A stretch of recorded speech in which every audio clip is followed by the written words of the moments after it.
Bom dia, Solange, tudo bem? Meu nome é Rafaela Neumann e hoje eu vou estar te entrevistando a respeito do assunto educação financeira nas escolas.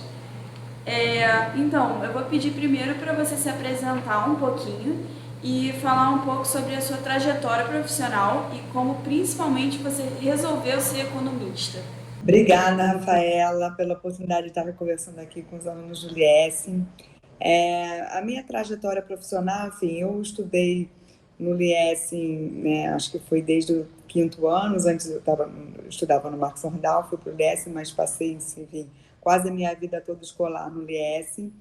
E aí eu gostava muito de história e matemática, e gostava muito de acompanhar assim, o dia a dia da política, de ler jornal, conversava muito sobre o que acontecia no Brasil e no resto do mundo com meu pai, uma pessoa que sempre gostou muito de falar de atualidades, e aí eu fiquei com essa vontade de fazer economia. Não tinha nenhum economista na minha família. E aí eu fui fazer economia, também não conhecia qual era a faculdade ideal no Rio de Janeiro, nada disso. Enfim, foi um pouco de sorte mesmo, eu acabei fazendo PUC. Depois do mestrado, eu entrei numa asset, né, uma asset que era do banco Bank of New York, né, e ali eu fiquei 20 anos. E depois eu fui agora, né, há pouco tempo atrás, setembro do ano passado, o Credit Suisse, economista-chefe de Brasil.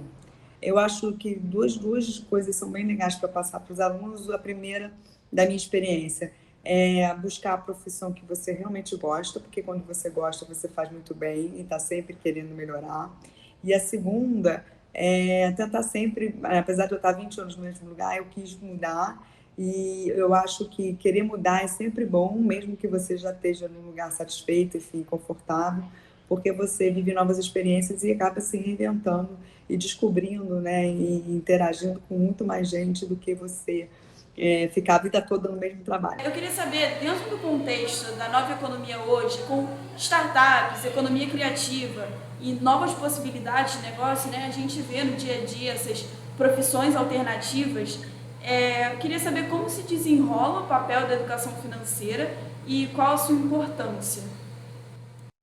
A educação financeira, para mim, ela é fundamental e, assim, eu até acho curioso que só há pouco tempo, né, que as pessoas têm falado sobre isso.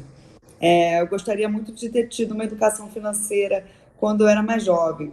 E aí é porque isso tem muito a ver com os primeiros conceitos que você aprende de economia na faculdade, que eu acho que cada vez mais a gente tem que aprender isso na escola e nas casas, ainda quando criança. Eu ensino bastante isso para os meus filhos. Que conceito é esse? É o conceito de custo de oportunidade. Todas as decisões que você vai tomar na sua vida, qualquer decisão, não precisa ser financeira só, decisões até pessoais, você tem que estar sempre avaliando o custo de tomar essa decisão e o benefício. Até quando você não toma uma decisão, você corre no risco de não tomar essa decisão e talvez no benefício de não tomar. E não só a nível individual, né? A escola, quando vai fazer um investimento, ela tem que estar pensando em como ela vai financiar isso e se esse investimento vai dar fruto. Um país que está pensando em, por exemplo, aumentar o benefício social dos seus cidadãos, eles têm que estar pensando quanto isso vai custar e qual o benefício. Como você acha que a economia e a educação elas podem ser parceiras? Como você acha que pode funcionar o entendimento entre economia e educação? Eu acho que desde criança a educação deve ser colocada de forma ao indivíduo saber fazer escolhas na vida, né? Então, como eu falei, não é só uma escolha econômica. Muitas vezes parece que a economia tem a ver com finanças, tem a ver com dinheiro, né? Tem a ver com, mas não, ela tem a escolha econômica, é uma escolha que você faz diariamente. Pode ser, eu estou tomando uma decisão que talvez envolva a minha saúde, minha família, né, que ficou no Rio, ou os meus filhos que tiveram que mudar de escola. Então, eu acho que a educação econômica, a economia, ela lida com escolhas, que, como eu falei, é sempre uma escolha de custo-benefício, e a educação, ela tem que prezar isso. porque a criança tem que se formar um cidadão que sabe fazer escolhas, e a nossa expectativa é que essas escolhas sejam sempre as mais acertadas. A inflação é uma coisa extremamente difícil, né? Então, acho que às vezes nem caberia ensinar isso para as pessoas mais jovens e tal. Mas, então vamos lá. O que são as ciências econômicas propriamente ditas, né? Então, como você falou aí no seu comentário, explicar a inflação, eu acho que as pessoas têm uma visão de que economia é aquela ciência que vai estudar o PIB, o crescimento, a inflação, né? Mas é muito além disso. A economia também lida com outros tipos de escolha. Por exemplo, na microeconomia, a gente vai estudar como é que as firmas escolhem o quanto produzir, quanto cobrar, e escolhem com quem competir, por exemplo. Então, você tem uma parte da economia que é a nível micro, de decisões de firmas. Você tem uma parte da economia que estuda regulação, né? Que aí o regulador vai escolher como construir um sistema regulatório que vai trazer eficiência para a economia. Por exemplo, a gente vai fazer, a gente está abrindo o mercado do Brasil para o saneamento. Então, precisa fazer toda uma regulação que traga competição, que traga um bem-estar maior para a sociedade. Isso é uma área da economia que vai estudar justamente isso, né? E que são escolhas públicas para o bem-estar da sociedade, mas que também precisa atrair empresas que gerem lucro. Você tem uma área da economia que vai tratar de relações internacionais, né? Se um país vai ficar mais aberto ou mais fechado para o mundo, vai cobrar tarifas, não vai cobrar tarifas. Então, a economia ela é muito ampla, ela não é só a macroeconomia que a gente vê no jornal, da decisão do Banco Central de subir ou não os juros, ela envolve relacionamento de países, ela envolve decisões de firmas e ela envolve desenhos de políticas públicas. O que seria a educação financeira para crianças e adolescentes e como ela pode ser ensinada, né? De que forma? Então, eu vou dar o meu exemplo pessoal, né? Aqui eu tenho crianças e adolescentes, na verdade, quase adultos. Eu tenho 3 filhos. Então, desde pequeno eu tento ensinar para eles que tudo que eles tiveram e que eles têm, né, o que eles pedem, tem um custo. Então, é claro que a gente pode fazer uma viagem, é claro que a gente pode comprar um brinquedo, só que a gente vai abrir mão de alguma outra coisa na vida. Mesmo que você tenha um orçamento, vamos lá, de 100 e você queira comprar uma coisa de 20 e só vai sobrar 80, esses 20 poderiam estar sendo empregados tanto para uma outra coisa, que talvez te dê mais bem-estar, ou empregados numa aplicação que vai te dar 30 daqui a um mês e que possa comprar mais coisas do que esses 20 que você está usando hoje. Então, eu sempre quis mostrar para eles que tudo que eles pedem, né? Porque quando a criança não trabalha, mas tudo que eles pedem, eles precisam entender que eles estão perdendo do outro lado.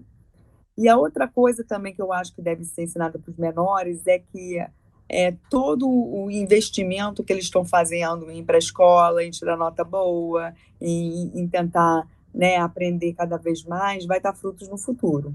Agora, para o adolescente, eu acho que é mais até importante, porque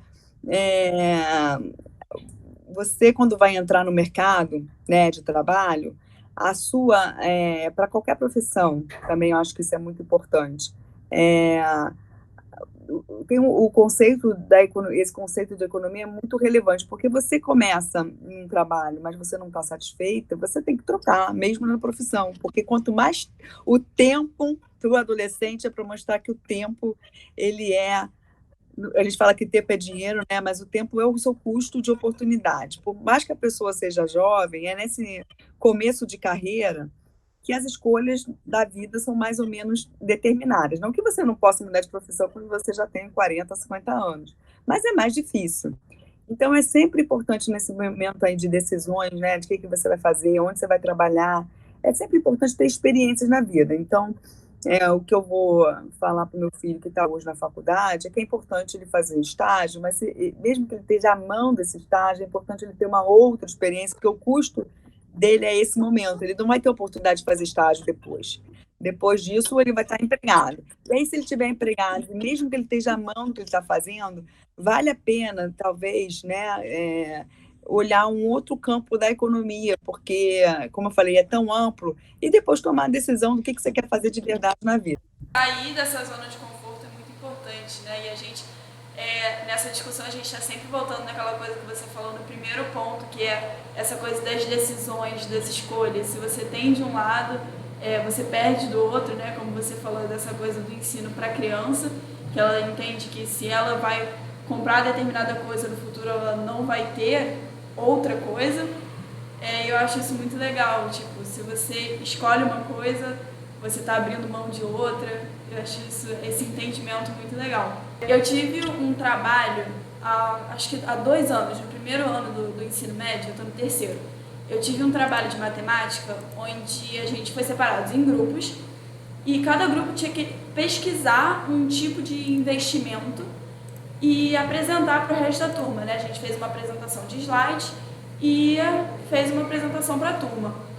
Só que eu acho que foi assim uma experiência muito legal, eu gostei muito, me fez entender sobre esses investimentos, só que foi praticamente isso, o contato que eu tive com essa área um pouco mais específica da economia. E aí eu queria saber quem você acha que deveria ensinar essa educação financeira, se seriam os professores ou economistas, né, os profissionais dessa área, e também se você acha que a educação financeira ela deveria ser optativa ou obrigatória. Tá bom. Então, o que eu acho é o seguinte: a educação financeira nesse sentido mais restrito, investimentos, o que eu vou fazer com o meu dinheiro, né, com a minha poupança, eu acho que não deveria ser obrigatória, tá? Na verdade, muitas pessoas, por exemplo, não gostam de números, não gostam de matemática, e elas não têm obrigação de saber disso.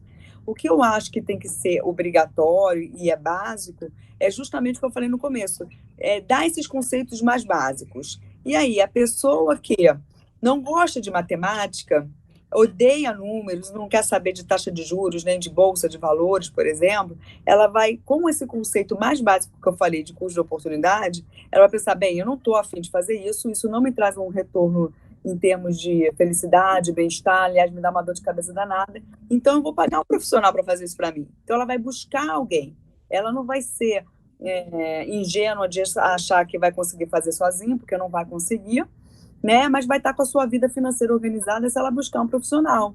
Então, qual é o conceito que eu acho que é obrigatório? Exatamente esse conceito. Eu não quero estudar matemática, eu não quero saber de finanças, eu não quero. Tem um custo. Você pode ficar para trás, você pode perder o dinheiro que vem do seu trabalho, né? Por exemplo, eu sou uma médica e recebo e tenho os meus rendimentos, mas eu não estou afim de saber sobre isso. Você pode estar perdendo feio. Por exemplo, a inflação no Brasil hoje é 5%, a taxa de juros é 2%, você está perdendo todo mês 3% com o seu dinheiro parado. Isso é uma perda de poder aquisitivo. Se você ficar um ano com o seu dinheiro parado, você vai poder comprar menos coisas. Mas se você tem o conceito de que, poxa, eu posso estar perdendo porque eu não sei, então eu vou procurar alguém que vai me ajudar. Entendi. Quais assuntos abordados na sua formação como economista poderiam ser introduzidos já no ensino básico? Tipo estatística, introdução a cálculo e história do pensamento econômico, por exemplo. Então, eu acho que sim. Algumas noções a gente, na verdade, aprende na escola mesmo. Por exemplo, na parte de estatística, a gente aprende muito a probabilidade, né? Isso acho que já está no currículo. É claro que podia avançar mais, tá? Mas aí eu acho que você está acabando roubando matérias da faculdade, né? Porque aqueles que não vão se aprofundar muito na economia ou na engenharia, por exemplo, não precisam saber tanto de estatística quanto a gente aprende nos anos da faculdade. Então, eu acho que na parte matemática, os conceitos são bastante dados. Na parte de história econômica, aí sim eu acho que podia ter mais uma ênfase, tá? Eu vendo assim o currículo dos meus filhos, eles entendem muito a história das nações, a história da sociedade, da civilização, mas eu colocaria também uma ênfase maior na escola, na história econômica do país, né? Nas diversas crises que a gente teve, quais foram as causas, porque a economia também está muito misturada com a política. Então, quando você dá a história do Brasil, por exemplo, eu colocaria mais ênfase em todo o problema inflacionário que a gente viveu, a crise da dívida, a crise externa, do balanço de pagamentos, explicaria isso com mais detalhes. Tá? Não são conceitos tão difíceis se você lá no início solidificou essa questão de custo-benefício. Tá? Porque, no final das contas, um país que vai sofrer um problema de dívida é um país que gastou mais do que tinha. Então, tomou uma decisão de gastar muito mais do que tinha, que é uma decisão que poderia ser evitada se tivesse aquele fundamento mais solidificado.